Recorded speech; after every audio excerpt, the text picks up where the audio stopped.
जय हिंद दोस्तों। स्वागत है आप सभी का एक बार फिर से आपके अपने YouTube channel SKS online study पे। तो दोस्तों, जैसा कि आप सभी जानते हैं कि आज बिहार डीएलएड एंट्रेंस एग्जाम 15 सितंबर के फर्स्ट शिफ्ट और सेकंड शिफ्ट का एग्जाम समाप्त हो चुका है। तो चलिए कुछ क्वेश्चंस को देख लेते हैं जो कि आने वाले शिफ्ट में जिनका भी एग्जाम है उनके लिए काफ़ी ज़्यादा इंपॉर्टेंट है। तो चलिए वीडियो को ध्यान से और शुरू से लेकर अंत तक जरूर देख लीजिएगा। तो चलिए शुरू करते हैं। तो दोस्तों, हम लोग हिंदी के क्वेश्चंस को पहले देख लेते हैं। हिंदी का पहला क्वेश्चन है, अपलक नभ नील नयन विशाल में अलंकार है। दोस्तों, बिहार डीएलएड के एंट्रेंस एग्जाम में अलंकार से लगभग 5 से 6 सवाल पूछे जा रहे हैं। तो यदि अभी तक आपका अलंकार क्लियर नहीं हुआ है तो हम वीडियो के डिस्क्रिप्शन में एक लिंक दे देंगे अलंकार का, उस पर क्लिक करके आप लोग अलंकार वाले वीडियो को जरूर देख लीजिएगा। आपसे अलंकार का एक भी क्वेश्चन नहीं छूट पाएगा। तो आप लोग उस वीडियो को जाकर जरूर देख लीजिएगा इस वीडियो पे समाप्त होने के बाद। तो दोस्तों, पूछा गया है जो अपलक नभ नील नयन में नयन विशाल में कौन सा अलंकार है, तो इसमें आपका अनुप्रास अलंकार हो जाएगा। आप लोग उस वीडियो को देख लीजिएगा, आपका अलंकार क्लियर हो जाएगा। उसके बाद आप भी अलंकार का कोई क्वेश्चन बना दीजिएगा। तो इसमें अनुप्रास अलंकार हो जाएगा, यानी ऑप्शन नंबर ए इसका बिल्कुल राइट आंसर हो जाएगा। चलिए हम लोग नेक्स्ट क्वेश्चन देख लेते हैं दोस्तों। नेक्स्ट क्वेश्चन जो है, कह रहा है लट लटकनी मनुमत मधुपगन मादक मधुही पिए। इस पंक्ति में कौन सा अलंकार है? देख सकते हैं दूसरा क्वेश्चन भी अलंकार से ही है। तो दोस्तों, इस पंक्ति में जो अलंकार हो जाएगा आपका उत्प्रेक्षा अलंकार हो जाएगा, यानी ऑप्शन नंबर 3 इसका बिल्कुल करेक्ट आंसर हो जाएगा। आगे हम लोग देख लेते हैं दोस्तों। नेक्स्ट क्वेश्चन जो है, प्रिय मौन एक संगीत भरा। इस पंक्ति में कौन सा अलंकार है? तीसरा क्वेश्चन भी आपका अलंकार से ही है, प्रिय मौन एक संगीत भरा। तो प्रिय मौन एक संगीत भरा इस पंक्ति में जो अलंकार हो जाएगा आपका विरोधाभास अलंकार हो जाएगा, यानी ऑप्शन नंबर 1 इसका बिल्कुल राइट आंसर हो जाएगा। दोस्तों, आपके एग्जाम में जो क्वेश्चन सामाजिक विज्ञान और विज्ञान से पूछे जा रहे हैं वे सभी क्लास 10th के ही क्वेश्चन हैं। तो आप लोग यदि उन सभी क्वेश्चन को कंप्लीट करना चाहते हैं तो इस चैनल पे हम क्लास 10th का भी वीडियो अपलोड करते हैं, जो कि पहले अपलोड कर दिए हैं। आप लोग जाकर वीडियो को 2x पे जरूर देख लीजिएगा ताकि सभी क्वेश्चन आपसे बन पाए, सामाजिक विज्ञान और विज्ञान का। तो हम क्लास 10th का जैसे फिजिक्स केमिस्ट्री बायोलॉजी हो गया सबका वीडियो अपलोड कर दिए हैं। उसके अलावा आपका सोशल साइंस में हिस्ट्री ज्योग्राफी इकोनॉमिक्स इस सब का वीडियो अपलोड कर दिए हैं। तो जाकर देख लीजिएगा, तो आपका साइंस और सोशल साइंस क्लियर हो जाएगा। और वीडियो के डिस्क्रिप्शन में लिंक दे देंगे हम अलंकार का, उससे आपका अलंकार क्लियर हो जाएगा। चलिए हम लोग आगे देखते हैं। सगण में कितने लघु और गुरु वर्ण होते हैं? तो इसमें लघु और गुरु वर्ण जो होते हैं वे आपके ऑप्शन नंबर 1 इसका राइट आंसर हो जाएगा। और दोस्तों, यदि अभी तक आपने इस चैनल को सब्सक्राइब नहीं किया है तो प्लीज़ इसे सब्सक्राइब जरूर कर लीजिएगा, ताकि जब भी हम वीडियो अपलोड करें सबसे पहले आपके पास नोटिफिकेशन पहुंच जाए। तो आप लोग चैनल को सब्सक्राइब करके जरूर रखिएगा। अगला है, कवि छंद के प्रत्येक चरण में कितने वर्ण पर यति होती है? यति मिस होता है दोस्तों समाप्ति। तो कवित्त छंद के प्रत्येक चरण में जो यति यानी समाप्ति होती है वो आपका 16 और 15 पे होती है। तो ऑप्शन नंबर 1 इसका बिल्कुल राइट आंसर हो जाएगा। दोस्तों, हम लोग आगे देख लेते हैं। अगला क्वेश्चन है, निम्नलिखित में से कौन आचार्य भरत मुनि के अनुसार काव्य गुण होते हैं? तो आचार्य भरत मुनि के अनुसार देखा जाए दोस्तों तो प्रसाद है, समता है और समाधि, इनमें से कोई नहीं है। तो ऑप्शन नंबर डी इसका राइट आंसर हो जाएगा, इनमें से कोई नहीं। भरत मुनि के अनुसार इसमें से कोई नहीं दिया गया है। दोस्तों, अगला क्वेश्चन है हमारा, नायक और नायिका के प्रेम प्रसंग के चित्रण में किस रस का समावेश होता है? तो दोस्तों, इसमें जो रस होता है आपका श्रृंगार रस होता है, श्रृंगार रस का समावेश होता है। तो ऑप्शन नंबर 1 इसका राइट आंसर हो जाएगा। दोस्तों, हम लोग हिंदी के क्वेश्चन देख लिए हैं। चलिए अब हम लोग कुछ मैथ के क्वेश्चंस को देख लेते हैं। तो दोस्तों, हमारा मैथ का क्वेश्चन है, त्रिकोणमिति से पूछा गया क्वेश्चन है, यदि साइन थीटा इजकल टू 3/5 और 0 से यानी 0 ग्रेटर देन 19 डिग्री, तो tan theta minus 2 cos theta, यहाँ पे आप सभी देख सकते हैं, tan theta minus 2 cos theta बटा 3 sine theta plus sec theta का मान क्या होगा? तो दोस्तों, आप लोग इसको सॉल्व करके देख लीजिएगा। इसका आंसर जो आएगा आपका -17/61 आएगा। आप लोग सॉल्व करके देख लीजिएगा। चलिए हम लोग आगे देख लेते हैं नेक्स्ट क्वेश्चन को। नेक्स्ट मैथ का क्वेश्चन है दोस्तों, कॉट थीटा बटा cot theta minus 3 cot theta plus tan theta बटा tan theta minus 3 tan theta, इसका मान क्या होगा। तो दोस्तों इसको सॉल्व करने पे आपका 1 आ जाएगा। ऑप्शन नंबर 2 इसका राइट आंसर हो जाएगा, 1 इसका राइट आंसर हो जाएगा। चलिए हम आगे देख लेते हैं दोस्तों। आगे मैथ का क्वेश्चन है, यदि sine B plus cos B equal to 5/4, तो sine B into cos B का मान क्या होगा। तो दोस्तों sine B plus cos B बराबर 5/4 दिया गया है। Sine B into cos B इसका सूत्र होता है। इस सूत्र की मदद से जब आप लोग इसको सॉल्व कीजिएगा तो इसका आंसर जो आएगा 9/32, यानी 9/32 इसका आंसर आएगा। आप लोग सॉल्व करके देख लीजिएगा। दोस्तों हम लोग आगे बढ़ते हैं और नेक्स्ट क्वेश्चन देखते हैं, यदि बहुलक माइनस माध्य बराबर 12 हो तो बहुलक माइनस माध्यक बराबर क्या होगा।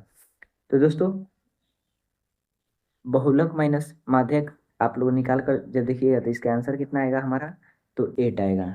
ऑप्शन नंबर 2 आएगा राइट आंसर, और आंसर हमारा क्या आएगा, 8 आएगा। आप लोग इसे सॉल्व करके जरूर देखिएगा।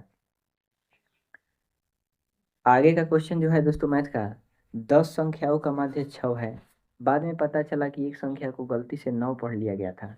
उस संख्या का सही मान जब सही माध्य 7 आया तो उसका मान क्या होगा। तो दोस्तों उस संख्या का मान हो जाएगा 19 हो जाएगा। उसका मान यानी राइट आंसर आपका 19 हो जाएगा। आगे हम लोग देख लेते हैं दोस्तों।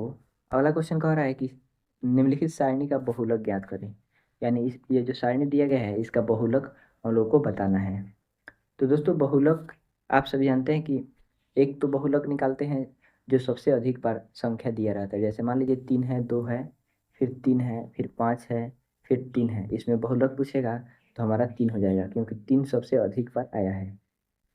तो आप लोग इसको सॉल्व कीजिएगा 45 नंबर क्वेश्चन को, तो इसका राइट आंसर क्या हो जाएगा, ऑप्शन नंबर 3 हो जाएगा, यानी 4 हमारा करेक्ट आंसर हो जाएगा।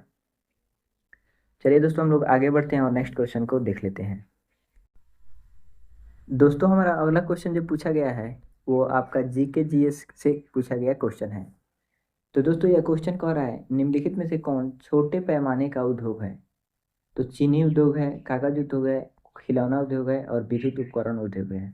तो इसमें छोटे पैमाने का उद्योग जो देखा जाए दोस्तों तो हमारा खिलौना उद्योग हो जाएगा, यानी ऑप्शन नंबर 3 इसका राइट आंसर हो जाएगा।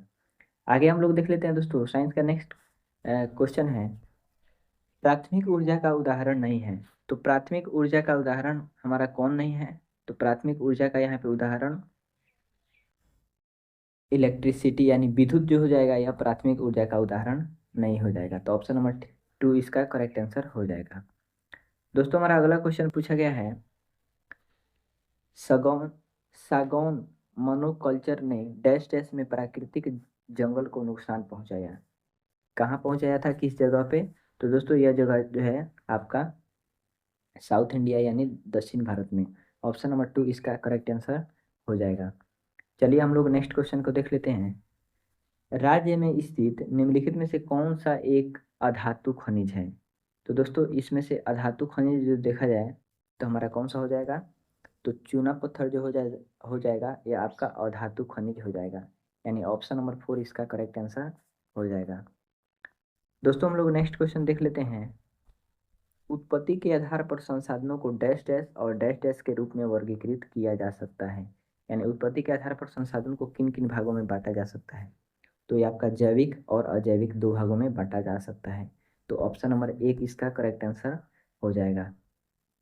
दोस्तों हमारा अगला क्वेश्चन है, भूटान के क्षेत्रफल का आच्छादित प्रतिशत सॉरी भूटान के क्षेत्रफल का कितना प्रतिशत वन आच्छादित है, यानी भूटान में जो कुल क्षेत्रफल है उसमें से कितना भाग पर वन है। तो दोस्तों उसमें जो है आपका 0.7 भाग पर वन है। तो ऑप्शन नंबर 3 इसका बिल्कुल करेक्ट आंसर हो जाएगा। चलिए दोस्तों हम लोग कुछ रीजनिंग के क्वेश्चन को देख लेते हैं। दोस्तों रीजनिंग का जो क्वेश्चन पूछा गया था, लुप्त संख्या का पता लगाना है। जैसे 5 है, 17 है, 14 है, 26 है, 23 है, 35 है, 32 है। उसके बाद यहाँ पे कौन सी संख्या आएगी इसका पता लगाना है। तो दोस्तों यहाँ पे जो देखा जाए तो यहाँ पे कौन सी संख्या हमारे आएगी, तो चलिए हम लोग इसे सॉल्व करके देख लेते हैं।